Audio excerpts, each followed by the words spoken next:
अब आपके इस मैनिफेस्टो पर आते हैं सुप्रिया।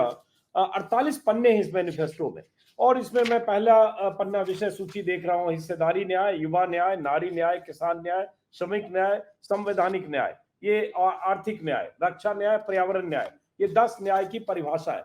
कुछ पन्ने मैंने पहले भी देखे थे, अलग अलग जो पहले जारी हो रहे थे इस तरह के न्याय के पन्ने। अब आप बताइए इसमें क्या ऐसा है गेम चेंजर जो अगले 15 दिन में जनता के पास जाएगा और जनता को लगेगा कि मैनिफेस्टो में इतनी बड़ी बात या इतना बड़ा वादा किया है कांग्रेस ने, उसके आधार पर जनता की राय या रुख बदलेगा। जरा आप समझाइए। हालांकि ये भी हकीकत है कि मैनिफेस्टो देखकर वोटर वोट दे, ये जरूरी नहीं है। धारणा यही है कि मैनिफेस्टो हम लोग पढ़ लेते हैं, वो भी 48 पन्ने पढ़ते हैं कि नहीं, जनता कितना पढ़ती है पता नहीं। सुप्रिया, मैनिफेस्टो को देखकर जनता वोट दे ना दे ये तो एक डिबेट है, लेकिन हमने मैनिफेस्टो का इंतजार ही नहीं किया। भारत जोड़ो यात्रा और भारत जोड़ो न्याय यात्रा के दौरान इस देश के लोगों ने, इस देश के आवाम ने, इस देश की मजदूरों ने, गरीबों ने, किसानों ने, युवाओं ने, मध्यम वर्ग ने, महिलाओं ने, बुजुर्गों ने, श्रमिकों ने जो जो हमसे कहा, उस आवाज से, उन सुझावों से ये मैनिफेस्टो बना है। ये मैं 100% कह सकती हूँ। हमने जो 5 न्याय के स्तंभ की हम बात करते हैं, किसान न्याय, युवा न्याय, नारी न्याय, श्रमिक न्याय और हिस्सेदारी न्याय, वो न्याय के स्तंभ है इसमें, और वही स्तंभ हम लोगों के पास लेकर जा रहे हैं। आज जो समस्याएं हैं इस देश के सामने, उस हर समस्या का निवारण, उस हर समस्या का समाधान इस मैनिफेस्टो में जरूर है। समस्या है बेरोजगारी, हम कहते हैं हाँ बिल्कुल बेरोजगारी समस्या है। 30 लाख सरकारी नौकरियां देंगे, पहले साल का 1 साल का स्टाइपेंड 1 लाख रुपए का हर ग्रेजुएट को देंगे। समस्या है महिलाओं के रिप्रेजेंटेशन की, हम कहते हैं नई सरकारी नौकरियों में 50% रिजर्वेशन लड़कियों के लिए होगा। हम कहते हैं सबसे गरीब महिलाओं को, गरीब जो हाउस होल्डर महिलाएं हैं उनको 1 लाख रुपए महालक्ष्मी के तहत दिया जाएगा। श्रमिकों की समस्या है, हम कहते हैं मनरेगा जो हम लाए थे उसको 400 रुपए कम से कम किया जाएगा, और साथ ही साथ 25 लाख की एक हेल्थ स्कीम दी जाएगी जो राजस्थान में हमने चलाकर भी दिखा दी, जो आज मोदी जी को भी नाक रगड़ के चलानी पड़ रही है। किसानों की समस्या है, किसान जो है उनकी शहादत हुई, उनकी मांगे पूरी नहीं हुई, आज भी किसान, 2 किसान हर घंटे आत्महत्या करते हैं। हम कहते हैं कर्जा माफी होनी चाहिए, हम कहते हैं एमएसपी को कानूनी गारंटी देनी चाहिए, और कृषि के उपकरणों को, खाद को, कीटनाशक को जीएसटी से मुक्त करना चाहिए। समस्या हिस्सेदारी की, 75-80% जनता इस देश की एससी, एसटी, ओबीसी है। क्या है उनका रिप्रेजेंटेशन? मात्र 4%, 5%, 6% सेंट्रल यूनिवर्सिटीज में, आईआईटीज में, आईएम्स में। हम कहते हैं जो जनरल कास्ट भी गरीब है उसका भी मूल्यांकन होना चाहिए। जब तक आप पता नहीं करेंगे एक सोशो इकोनॉमिक कास्ट सेंसस के माध्यम से, हम कहते हैं इसीलिए गिनती कराओ, उसी हिसाब से नीति निर्माण होना चाहिए। तो ये बड़ी बात है। राज्यों को लेकर हमारा वादा है कि हम पुदुचेरी को पूर्ण राज्य का दर्जा देंगे, जम्मू कश्मीर को पूर्ण राज्य का दर्जा देंगे, लद्दाख पूरा सड़कों पर आंदोलित आशंकित है, हम कहते हैं 6th शेड्यूल में अमेंडमेंट करेंगे, उनको जो जैसे ट्राइबल राइट्स दिए जाते हैं वो देंगे। ऐसा करके ही मुझे लगता है बात बनेगी। हम मणिपुर पर चुप नहीं रहेंगे। हमारे मैनिफेस्टो में अगर आपने पढ़ा हो राज्यों के न्याय के लिए, मणिपुर पर पूरा सेक्शन है, और हम मणिपुर पर कहते हैं कि हम एक आयोग का गठन करेंगे जो रिहेबिलिटेशन करेगा, जो विक्टिम्स की बातें सुनेगा। हम सरकार को हटाकर एक दोनों कम्युनिटीज में मैत्री का कुछ ना कुछ मित्रता कराने की कोशिश करेंगे। हम मणिपुर में कॉम्पनसेशन देंगे जो victims of this hate crime, victims of this violence रहे। प्रधानमंत्री तो मणिपुर नहीं गए 9 महीने से, लेकिन हम भी मणिपुर त्याग दें क्या? ऐसा नहीं हो सकता है। तो बहुत सारी चीजें इस मैनिफेस्टो में ऐसी हैं जो वर्ग विशेष के लिए है, जो युवाओं के लिए है, महिलाओं के लिए है, किसानों के लिए है, श्रमिकों के लिए है, राज्यों के लिए है, और कहीं ना कहीं इस देश के वो लोग जो एक तरह से हिम्मत तोड़ चुके हैं, उनके हौसले को दोबारा बुलंद जरूर करें। ये बताइए, जैसे आपने, ठीक है, एक नारी न्याय, हालांकि पहले ये सब कांग्रेस की तरफ से जारी हुआ था, नारी न्याय, जिसमें आपने कहा गरीब परिवार की में एक महिला को सालाना 1 लाख रुपए, ऐसे आपने युवा न्याय, प्रत्येक शिक्षित युवा को 1 साल के लिए अप्रेंटिस द्वारा 1 लाख रुपए, ऐसे ही 400 रुपए प्रतिदिन न्यूनतम मजदूरी मनरेगा श्रमिकों के लिए। ये सब आपने बहुत सारी बातें की है, लेकिन बीजेपी तो यही कहेगी, एक लोक लुभावन बातें कांग्रेस अब कर रही है। जब कांग्रेस सरकार में थी 60 साल, तब ये सब देश में गरीबी की ऐसी स्थिति क्यों है? प्रधानमंत्री मोदी अपने भाषण में यही तो कहेंगे कि 60 साल में इन्होंने नहीं किया, अब इनको गरीबों की, बेरोजगारों की और इनकी श्रमिकों की याद आ रही है। कांग्रेस ने 27 करोड़ गरीबों को गरीबी की सीमा रेखा से निकाल बाहर किया था अपनी नीतियों के कारण, और यह सिर्फ हमारा कोरा खोखला दावा नहीं था जो प्लानिंग कमीशन ने खर्रे पर लिख दिया था। कांग्रेस के इस दावे की पुष्टि third parties, IMF, world bank और ऑक्सफोर्ड यूनिवर्सिटी रिपोर्ट्स ने करी है। हमारा अकेले का दावा नहीं था ये।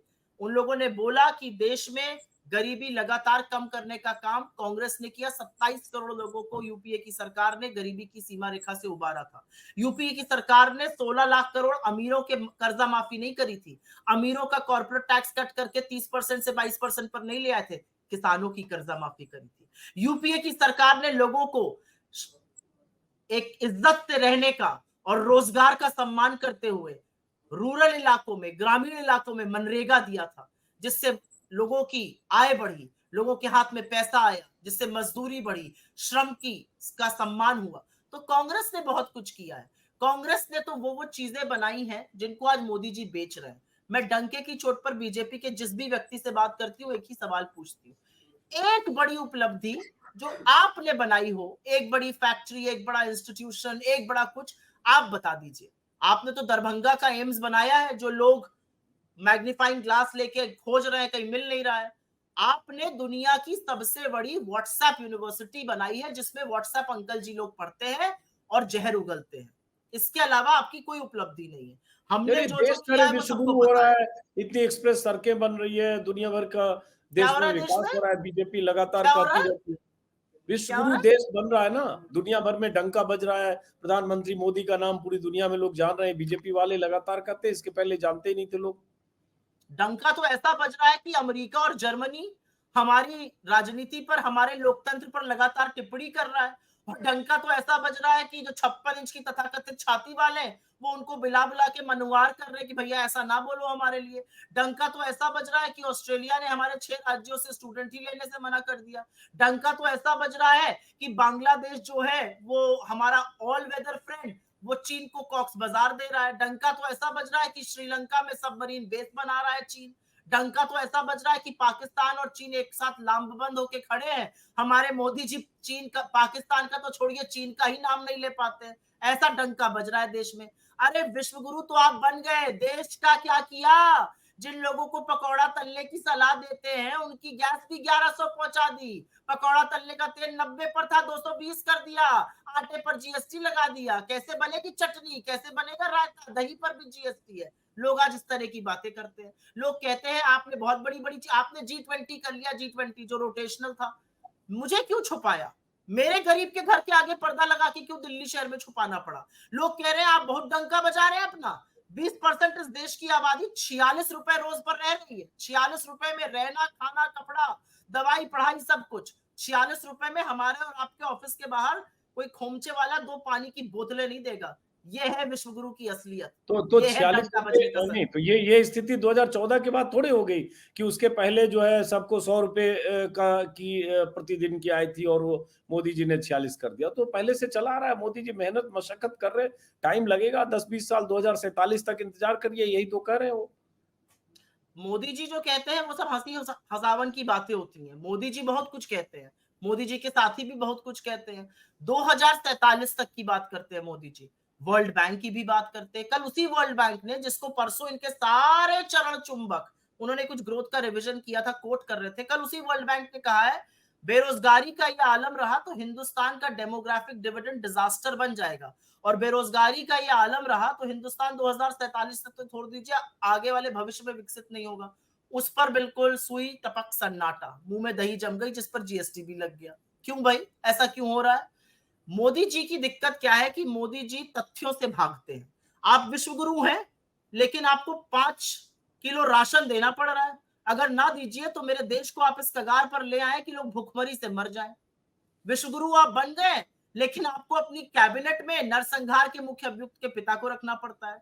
विश्व गुरु आप बन गए, महिलाओं के हक की बात करते हैं, अभिनंदन वंदन की बात करते हैं। जिस आदमी ने बेटियों को नोचा, जिसके ऊपर यौन शोषण के आरोप लगे, वो आपके साथ गलबैया करके बैठा है।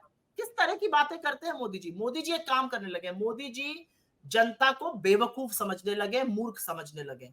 जनता सब कुछ बर्दाश्त करती है, उसको मूर्ख समझना अच्छा नहीं लगता। कुछ इक्के दुक्के अंधभक्तों को छोड़कर आप जाकर जनता को बोलिए तुम मूर्ख हो, ऐसा करारा जवाब देगी जनता चुनाव में कि अभी देखिएगा। यही इंडिया शाइनिंग हो रहा था और आप बहुत बड़े पत्रकार थे, मुझे याद है तब भी। इंडिया शाइनिंग कैसे ध्वस्त हुआ और कैसे धुएं में उड़ गया ये सबने देखा था 2004 में। This is another India shining moment. चलिए, इस पर काउंटर कई हो सकता है कि 2004 की स्थिति और अब की स्थिति में कई फर्क है, लेकिन उस पर गए बगैर अब जैसे आज सुप्रिया, चुरू में प्रधानमंत्री मोदी का भाषण हुआ है राजस्थान में। हालांकि भाषण तो रोज हो रहा है और रोज होंगे अभी लगातार। तो चुरू में फिर प्रधानमंत्री मोदी ने कहा कि ये परिवारवादी पार्टी और भ्रष्टाचारी पार्टी ये सब एकजुट मेरे खिलाफ हो गई है। और उन्होंने कहा कि अब तक जो हमने काम किया वो ट्रेलर है, ये तो मोदी ने जो किया है वो एपेटाइजर है, खाने की पूरी थाली अभी बाकी है आनी। बहुत कुछ करना है, देश को बहुत कुछ ले जाना है, मोदी की गारंटी का यही सच है। तो आप लोगों को तो परिवारवादी और भ्रष्टाचारी कहकर हर सभा में खारिज करते हो, कह रहे अभी जो हमने किया 10 साल में ट्रेलर है, बस जो कुछ बाकी कुछ होगा, कुछ फिल्म आएगी वो अगले 5 साल में आएगी या अगले 10 साल में आएगी। आपको एक चीज पढ़ के सुनाना चाहती हूँ, अगर आपकी अनुमति हो तो। जी मोदी प्लीज। जी का दोहरा मापदंड जो है, और मोदी जी जो गप गप करके झूठ बोलते हैं, उसकी असलियत बयां कर देती हूँ। कल मोदी जी बिहार में थे। बिहार में थे, मैंने कल ये डाला था। कल बिहार में थे मोदी जी, प्रथम चरण की 4 सीटों पर प्रचार कर रहे थे। उन 4 सीटों के उम्मीदवार अरुण भारती, चिराग पासवान जी के जीजा जी, स्वर्गीय रामविलास पासवान जी के दामाद। औरंगाबाद में सुशील कुमार सिंह, राम नरेश सिंह जी के बेटे। जीतन राम मांझी, जिनके जो पुत्र हैं वो मंत्री हैं, एमएलसी हैं, उनकी जो समधन है वो राष्ट्रीय अध्यक्ष हैं हिंदुस्तानी अवामी मोर्चा की। विवेक ठाकुर, पूर्व केंद्रीय मंत्री सीपी ठाकुर के बेटे। बिहार की स्थिति बता देती हूँ। पटना साहिब से ठाकुर प्रसाद के बेटे रविशंकर प्रसाद, सासाराम से शिवेश राम, पूर्व मंत्री मुन्नीलाल जी के बेटे।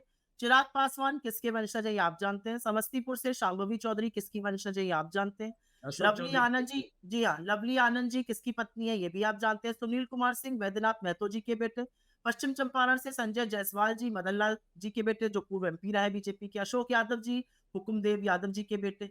वीणा देवी जेडीयू एमएलसी दिनेश सिंह की पत्नी, और विजय लक्ष्मी पूर्व एमएलए रमेश कुशवाहा जी की पत्नी। ये उनकी बीजेपी की लिस्ट है, उनके सहयोगी दल की उनकी लिस्ट है सिर्फ बिहार की। और अब अगर मैं देश में बात करने लगूं तो मैं पीयूष गोयल से लेके धर्मेंद्र प्रधान और पूनम महाजन से लेके पंकजा मुंडे सबको गिनवा दूंगी। असलियत और पप्पा बेटे जय शाह को तो मैं भूलती ही नहीं हूं, उनको भी गिनवा दूंगी।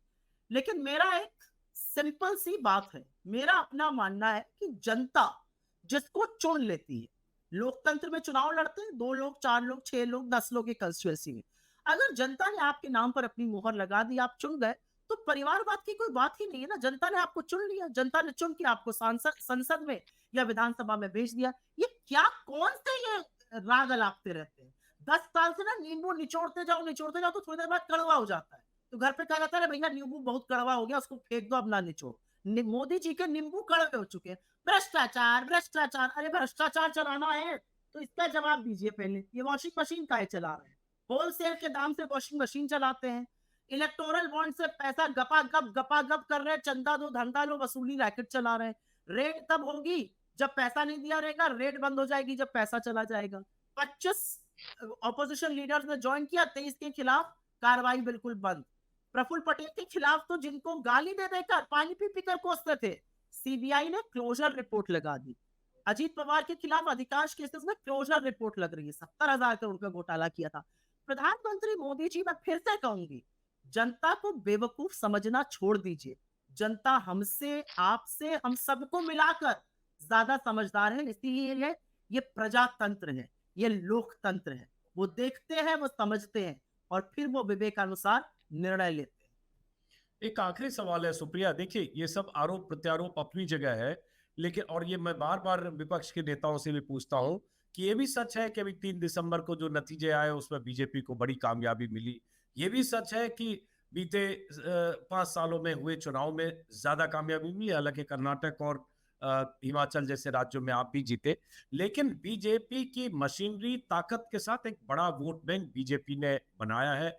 उसमें हिंदुत्व का तड़का है, हिंदुत्व का एजेंडा है, राम मंदिर है, और एक पूरी मशीनरी है और मीडिया है। उन सब से मुकाबले के लिए अगर राहुल गांधी ये कहते हैं कि ये चुनाव लोकतंत्र और संविधान को बचाने का चुनाव है, एक तरफ मोदी है और जो संविधान और लोकतंत्र पर आक्रमण कर रहे हैं, दूसरी तरफ इंडिया गठबंधन है संविधान और लोकतंत्र की रक्षा करता है, तो ये बयान देना एक बात है, लेकिन 23 करोड़ जिस पार्टी को वोट मिला उसके बरक्स 23 करोड़ वोट लाना क्या आज ये स्थिति में है आपकी कह सकती हैं कि मोदी को अपदस्थ करके हम 2024 में सत्ता बदल देंगे, मतलब अगले 2 महीने में? क्योंकि ये बहुत सारे लोग कहते हैं 272 से नीचे ले आएंगे, 272 से नीचे ले आएंगे तो क्या होगा? ठीक है, कुछ चिराग पासवान और ये सब रेजगारी मिलकर फिर 272 पार कर जाएंगे। मोदी जी 180 नहीं पार कर रहे हैं, ये मैं आपको बता सकती हूँ। आरएसएस का इंटरनल सर्वे है, बीजेपी का इंटरनल सर्वे है, इसीलिए इतने परेशान है। ये जो मोदी जी धरपकड़ कर रहे हैं विपक्षी नेताओं की, ये जो मोदी जी अपनी ईडी, अपनी सीबीआई, अपनी इनकम टैक्स भेज रहे हैं, ये क्यों भेज रहे हैं? इनको लग रहा है ये लोग डर के बैठ जाएंगे, ये करेंगे नहीं। लेकिन विपक्ष के जिन लोगों ने इस लड़ाई को लड़ने की ठान ली, और मैं सिर्फ अपनी ही बात कांग्रेस की नहीं कर रही हूँ और राहुल जी की नहीं कर रही हूँ, वो तो जो लड़ाई लड़ रहे हैं, वो विपक्ष में कोई नहीं लड़ सकता है। लेकिन फिर भी समूचा विपक्ष जब आपके खिलाफ खड़ा होकर लड़ाई लड़ रहा है तो उसने ठान लिया, आप जेल भेजिए, आप प्रताड़ित करिए, आप दुष्प्रचार करिए, आप अपनी एजेंसी से लाठियां बरसाइए, हमें कोई फर्क नहीं पड़ता, हम आपको लड़ा के हराएंगे। और ये होगा, ये देखिएगा। मैं पूरी तरह से कन्विंस्ड हूं कि नरेंद्र मोदी जी 180 से 200 के बीच में समय है और उनकी टैली लगातार गिर रही है। 300 के आसपास मैं अपना आंकड़ा देख रही हूँ, इंटरनल हमारे कुछ फिगर्स हैं जो आने वाले दिनों में आपके साथ जरूर साझा करूंगी। आखिरी सवाल, चूंकि आपने 2 बार कहा कि आरएसएस का इंटरनल सर्वे है जिसमें बीजेपी को 180 से ज्यादा नहीं दिख रहा है, तो भाई आपका भी कोई इंटरनल सर्वे होगा कांग्रेस का जिसमें आपको कितना दिख रहा है 52 से? इसीलिए मैंने कहा कि मैं आने वाले दिनों में आपको क्रमवार बताऊंगी किस राज्य में कितना। 300 पे इस समय मुझे खड़ा हुआ अपना गठबंधन नजर आ रहा है, कुछ सीटों की क्योंकि आंकड़े आने और बाकी है, इसलिए मैं स्टेट वाइज आपके साथ साझा नहीं कर रही। कि बहुत ज्यादा हो गया 300 सीट सुप्रिया। बिल्कुल ज्यादा 300 नहीं हुआ। सीट में तो बीजेपी बाहर हो जाए। हाँ? आपके साथ जब मैं साझा करूंगी इंडिया ब्लॉक के आंकड़े, तो आप खुद देखिएगा कि ये कोई ज्यादा नहीं हुआ है। चलिए, बहुत बहुत शुक्रिया। चुनाव में दावे धन्यवाद। होते हैं, आखिर फाइनल नतीजा जनता का और जनादेश का, लेकिन जाहिर है देश में एक ऐसा माहौल जरूर है कि विपक्षी दलों के लिए चुनाव लड़ना मोदी की सत्ता के सामने बहुत बड़ी चुनौती है। एक तरफ पूरी सरकारी मशीनरी, ईडी और तमाम एजेंसियां, और दूसरी तरफ विपक्ष का हौसला। देखते हैं नतीजे क्या आते हैं। फिलहाल इस वीडियो को यहीं खत्म करते हैं। बहुत बहुत शुक्रिया।